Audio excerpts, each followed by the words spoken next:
Hello guys, this is Sir Mukesh, lecturer botany in Government Degree College Diplo. असां next time जेको आहे हिकिड़ो introduction of biochemistry ते अॻे ई अपलोड करे चुका आहियूं वीडियो। अॼु जो असांजो इहो वीडियो नेक्स्ट टॉपिक ते आहे जेको हूंदो बायोलॉजिकल मॉलिक्यूल चैप्टर नंबर 1 आहे ऐं टॉपिक जो नालो हूंदो केमिकल कंपोजिशन ऑफ सेल और केमिकल कंपोजिशन ऑफ प्रोटोप्लाज्म। तव्हां सभिनी खे मुंहिंजी रिक्वेस्ट हूंदी त तव्हां वीडियो खे जेको सो लाइक कयो, शेयर कयो, कमेंट कयो। हिन मां थींदो छा जो तव्हांजे शेयर या लाइक कमेंट करण सां असांखे हिकिड़ो पॉज़िटिव फीडबैक मिले थी ऐं उन सां असांखे ख़बर पए थी असांजो वीडियो जेको आहे अॻिते सुठो तव्हांखे लॻे थो ऐं इन मां असांखे अंदाज़ थी वेंदो त असांखे अञा छा करणु खपे। ऐं उन खां अलावा हिकिड़ी अलॻि सां ॻाल्हि ॿुधाइजे त हिन वीडियो जो जेको तव्हांखे PDF आहे उहो असांजे चैनल ते मिली वेंदो। तव्हां YouTube ते वेंदो, डिस्क्रिप्शन जे अंदरि हुते लिंक आहे, तव्हांखे हुते PDF हिन जो पूरो मिली वेंदो। ऐं उन खां अलावा WhatsApp चैनल ग्रुप आहे, उन ते तव्हां असांखे फॉलो करे सघो था। त असां हाणे स्टार्ट था कयूं पंहिंजो इहो अॼु जो टॉपिक।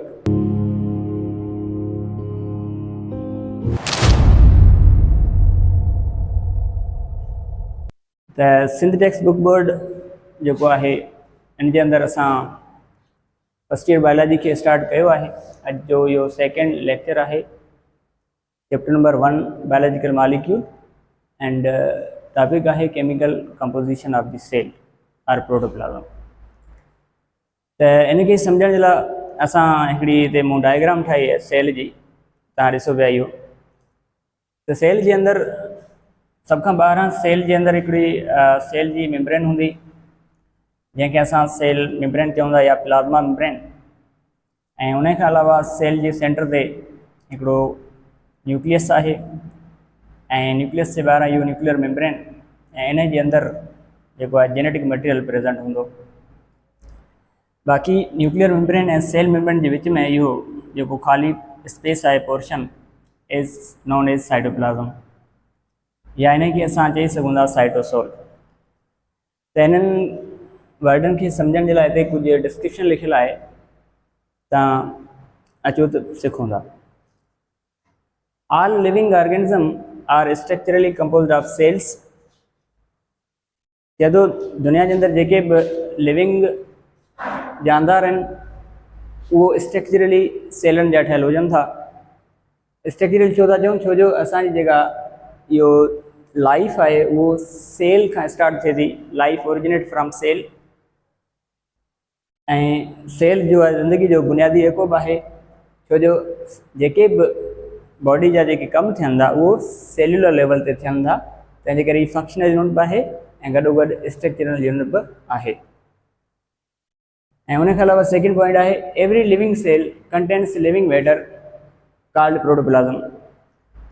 जेके बि सेल आहिनि, हर लिविंग सेल जे अंदरि तव्हांखे हिकिड़ो लिविंग मैटर मिली वेंदो जंहिंखे असां प्रोटोप्लाज्म चवंदा आहियूं। अचो त इहे टे टर्म सिखूं था। साइटोप्लाज्म छा आहे? साइटोप्लाज्म एवरीथिंग आउटसाइड ए न्यूक्लियस, यानी ही न्यूक्लियस जेको आहे हिन खां ॿाहिरां सेल मेम्ब्रेन जे अंदरि जेको बि पोर्शन मिले थो इहो साइटोप्लाज्म आहे। साइटो मीन्स सेल, प्लाज्म माना फ्लूइड, यानी सेल जे अंदरि जेको फ्लूइड मौजूदु आहे, न्यूक्लियस जे ॿाहिरियां सेल मेम्ब्रेन जे जेको अंदरि फ्लूइड मौजूदु आहे इज़ नोन एज साइटोप्लाज्म। इन खे असां साइटोसोल चई सघूं था। साइटो माना सेल, सोल जी माना आहे फ्लूइड, यानी सेल जे अंदरि जेको फ्लूइड मौजूदु आहे is known as cytoplasm. Second nucleoplasm.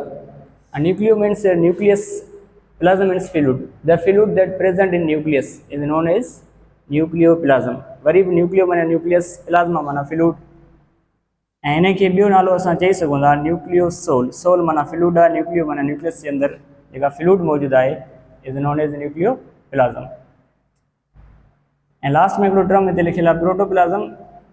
इन जो प्रोटो माना फर्स्ट आहे, प्लाज्म माना फ्लूइड, या ईअं चई सघूं था protoplasm is everything inside a cell, यानी सॼे सेल जे अंदरि जेका कुझु मौजूदु आहे फ्लूइड इन खे असां प्रोटोप्लाज्म चवंदासीं। छो छो जो सेल मेम्ब्रेन जे अंदरि हितां खां मिसाल सेल मेम्ब्रेन आहे, एस ताईं इहो सेल मेम्ब्रेन जेको बि मटीरियल सेल जे अंदरि मौजूदु आहे उन सॼे खे असां मिलाए सिलाए प्रोटोप्लाज़म चवंदासीं।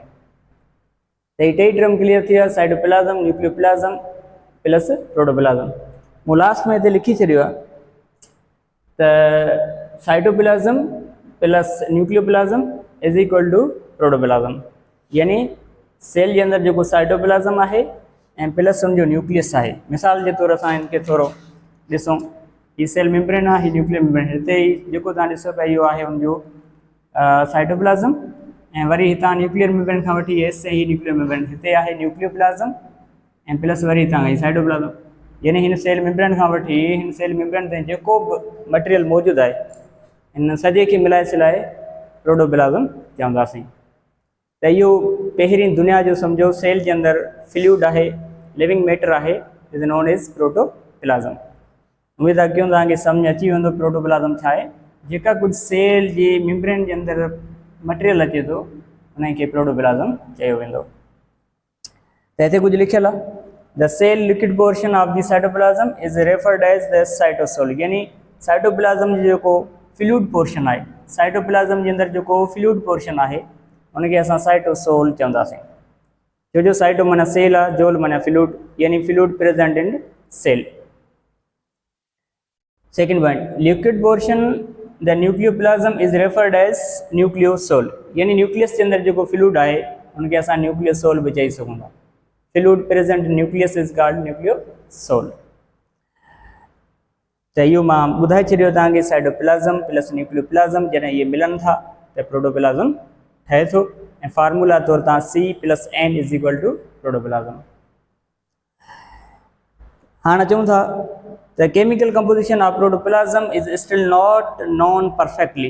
हीअ चए थो प्रोटोप्लाज़म जी जेका केमिकल कंपोजिशन आहे इहो स्टिल माना परफेक्टली इनखे असां जेको आहे नोन नाहे, इनजी ख़बर नाहे, पर जेको कुझु लिखियलु आहे उहो सिखूं था।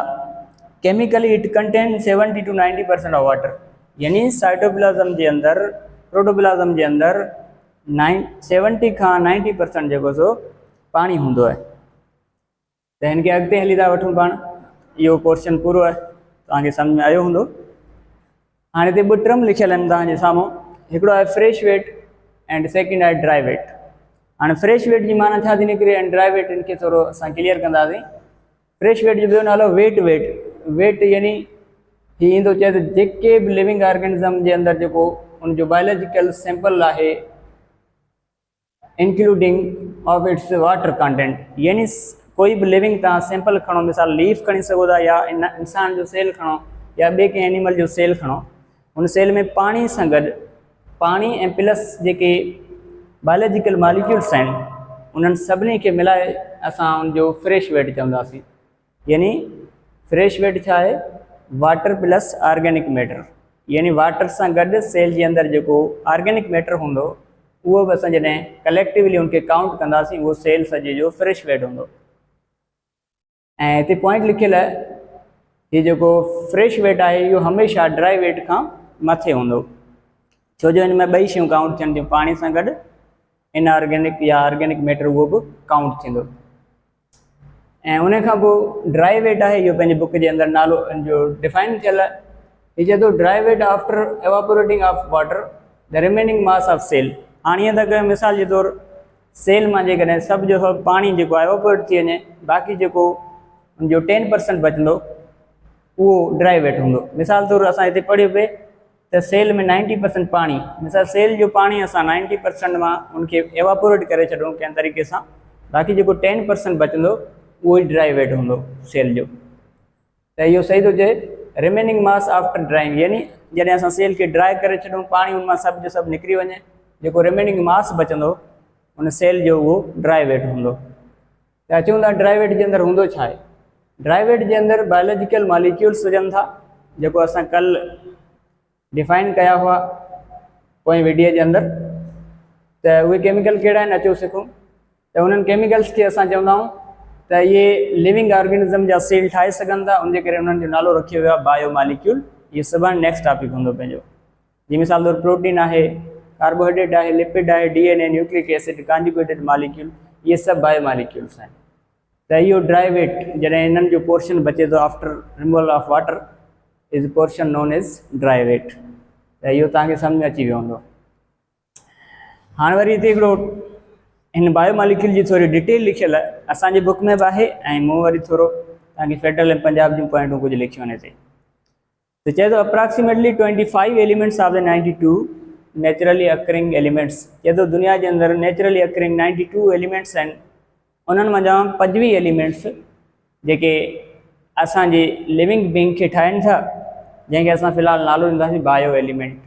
यानी 92 मंझां 25 एलिमेंट अहिड़ा आहिनि जेके लिविंग बींग के ठाहींदा ऐं उन्हनि जो नालो छा आहे, bio element. Bio means life के ठाहिण वारा एलिमेंट्स। त उन्हनि 25 मंझां ह्यूमन बॉडी जेका आहे ओनली 16 बायो एलिमेंट कंसिस्ट करे थी। यानी 92 मां 25, उन्हनि 25 मंझां 16 एलिमेंट अहिड़ा आहिनि जेके असांजी ह्यूमन बॉडी जे अंदरि मिलनि था। उन्हनि खे असां 16 बायो एलिमेंट और classified on the base of their proportion इन ऑर्गेनिज्म। यानी हाँ 16 एलिमेंट के असां उनके प्रोपोर्शन के हिसाब से बॉडी के अंदर डिवाइड किया। मिसाल तौर की 6 commonest bio element that constitute 98 और 99%। असांजी बुक में लिखियल 98% ऐं पंजाब वारनि जे या फेडरल बुक में 99 लिखियल आहे। वो प्रोटोप्लाज्म के ठाहिनि था। यानी 16 मंझां 6 एलिमेंट सफ़ा कॉमन आहिनि जेके हर सेल के अंदर हुंदा ऐं फंडामेंटल हुंदा या बेसिक तव्हां चई सघो था, या हिते मूं वटि हिकिड़ो लिखियो आहे मेजर बायो एलिमेंट। त 16 मंझां 6 ही थी विया 16 बायो एलिमेंट। उन्हनि मंझां 6 अहिड़ा एलिमेंट आहिनि जेके मेजर आहिनि, यानी उहो लाज़मी हूंदा, उन्हनि जो कंस्टिट्यूट घणो हूंदो, परसेंटेज घणो हूंदो ऐं मैक्रो अमाउंट में हूंदा। ईअं सम्झो उन्हनि खे जॾहिं असां सम कंदासीं त उन्हनि जो जेको परसेंटेज थिए थो 98 थिए थो। पंजाब वारनि जे बुक में लिखियल आहे 99%। त इहो थी विया मेजर एलिमेंट। उहे कहिड़ा आहिनि मेजर? ॾिसो ऑक्सीजन आहे जेको 65% आहे प्रोटोप्लाज्म जे अंदर। कार्बन आहे जेको 18% आहे। हाइड्रोजन आहे जेको 10% आहे। नाइट्रोजन 3%। Sulphur calcium 2%। हाँ मूँ सल्फर कैल्शियम जो लिखियो आहे छो जो असांजी बुक वारनि सल्फर ॾिनो आहे, पर पंजाब में फेडरल जी बुक में कैल्शियम आहे हिते, तंहिंजे करे पाण सिंध जे बुक खे फॉलो कंदासीं त हीउ सल्फर आहे हिते। ठीकु आहे, MCQ तौरु पुछंदा आहिनि त सल्फर आहे असांजे बुक जे अंदरि लिखियल, उहो 2% हूंदो। ऐं लास्ट में आहे फास्फोरस जेको 1%। त इहे मेजर 6 एलिमेंट आहिनि जेके मेजर बायो एलिमेंट आहिनि, यानी बेसिक आहिनि, फंडामेंटल आहिनि। घणे खां घणा इहे मिलंदा।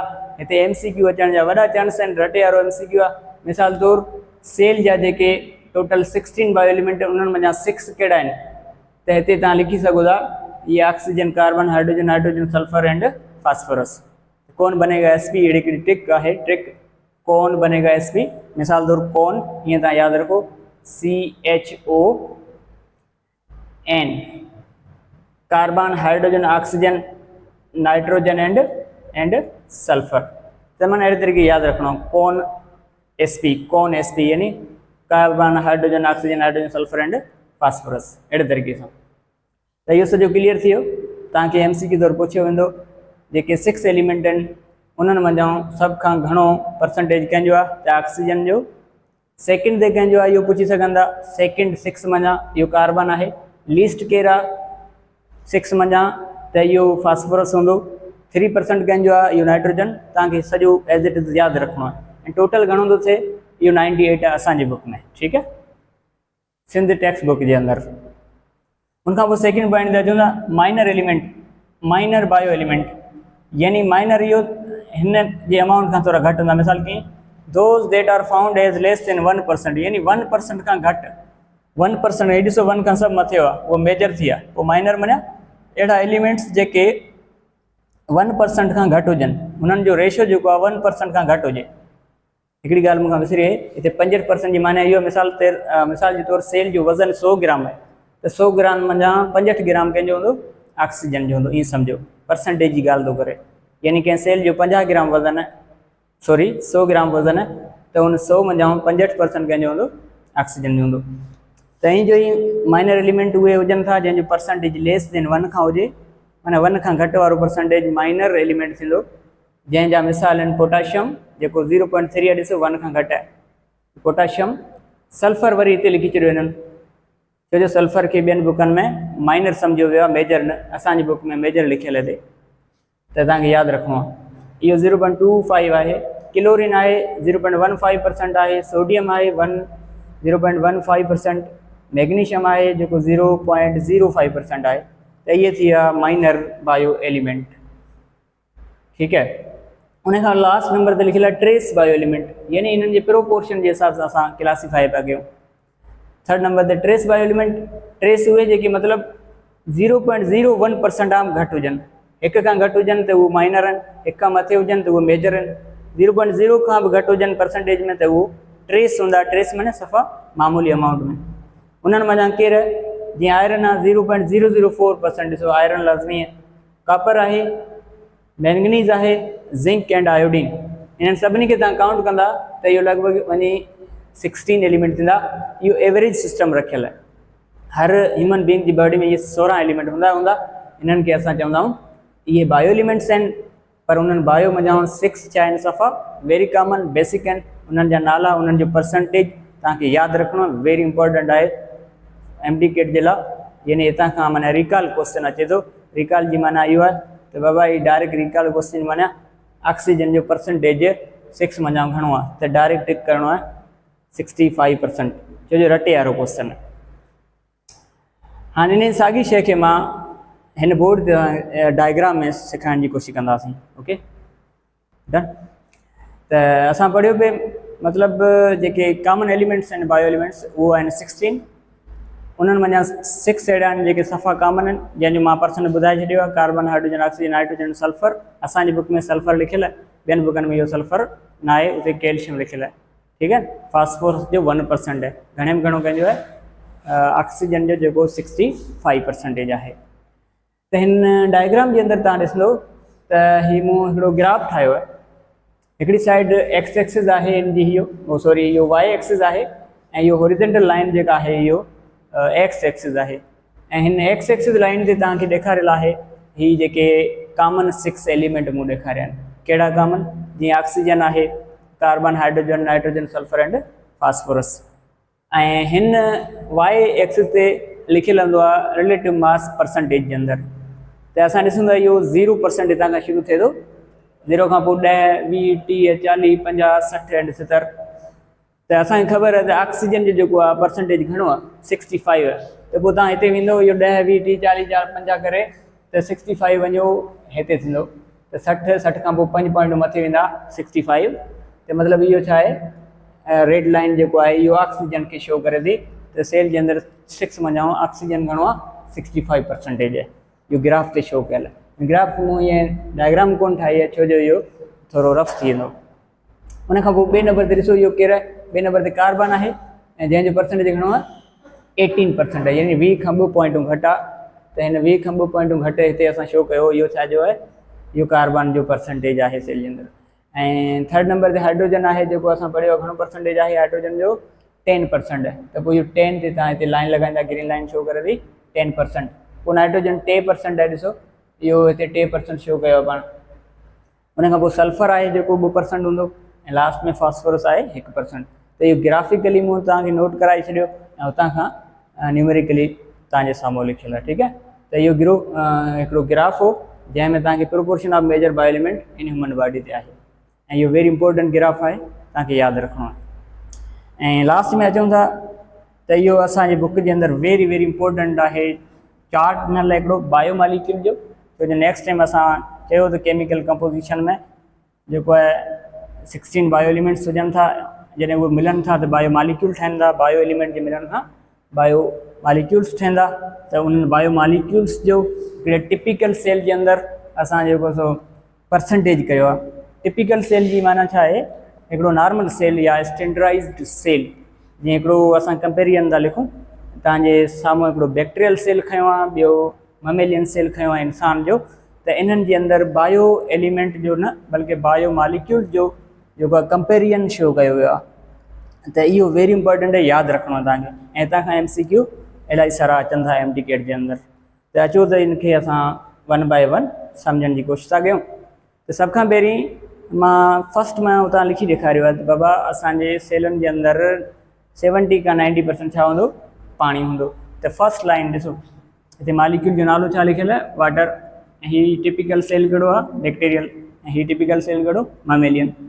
त हिन में वाटर जो परसेंटेज ॾिसो घणो आहे, 70-70, यानी असांजो सेल हुजे चाहे बैक्टीरिया जो हुजे, पाणी जो परसेंटेज छा आहे, सेम। त इहो MCQ ठही सघे थो।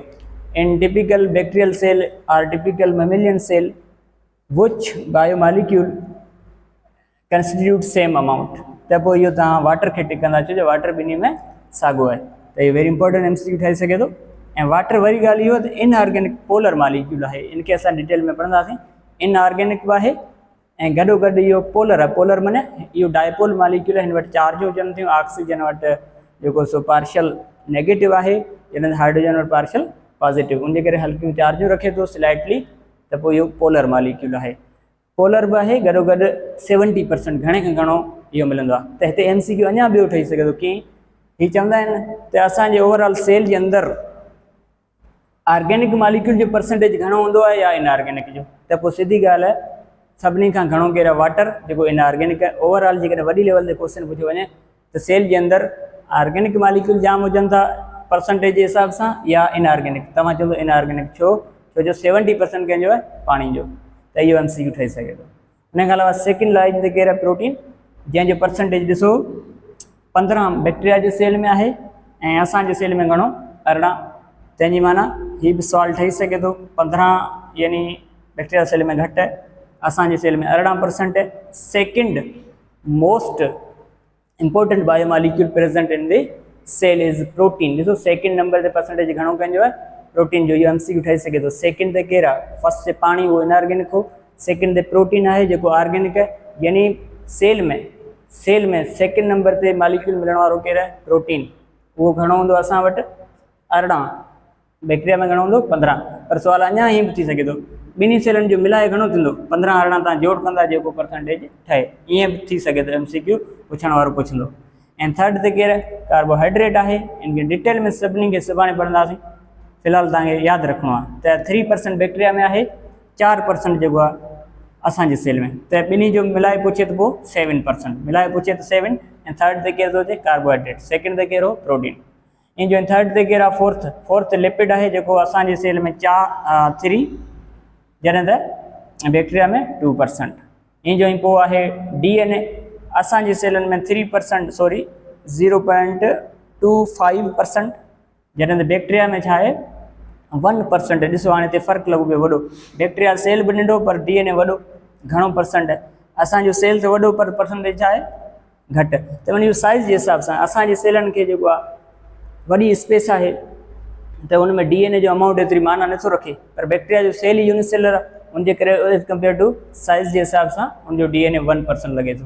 त इन सुवाल जो जवाबु इहो थींदो, वधीक छो आहे DNA बैक्टीरिया जे अंदरि। इहो उनजी साइज़ नंढी आहे सेल जी, असांजी सेल जी साइज़ बिग आहे, वॾी आहे। त एज़ कम्पेयर टू उनजे परसेंटेज माना एतिरी नथो रखे। उनखां अलावा RNA आहे, RNA जो 6% आहे बैक्टीरिया सेल में, असांजे सेल में 1.1% है। यादि रखिणो, ॿिन्ही खे मिलाए पुछी सघनि था। 1 ऐं हिकिड़ो घणो, 6 घणा थी वेंदा, 7 टोटल पुछे त 7, ॿिन्ही जो मिलाए। हिकिड़े जो पुछे त यादि रखिणो। उनखां अलावा अदर ऑर्गेनिक कंपाउंड बि आहिनि, उहो 2% आहिनि। इन्हनि जो साॻियो अदर माना की एंजाइम हुजनि था बॉडी में, हार्मोन्स हुजनि था, मेटाबोलाइट्स, इहे सभु, इहो थी वियो अदर में, ठीकु है। ऐं उनखां अलावा बायोलॉजिकल मॉलिक्यूल खे असां 2 ग्रुपनि में डिवाइड कयो आहे। कहिड़ा ग्रुप, हिकिड़ा ऑर्गेनिक हुजनि था। हींअर जेके मूं पढ़ाया, पाणी खे छॾे एस ऐं इहे सभु ऑर्गेनिक हुआ। पाणी खे छॾे छो, पाणी इनऑर्गेनिक मूं लिखी छॾियो आहे। बाक़ी protein, carbohydrate, lipid, DNA, RNA, इहे सभु छा आहिनि, एंजाइम, मेटाबोलाइट्स, सभु हार्मोन।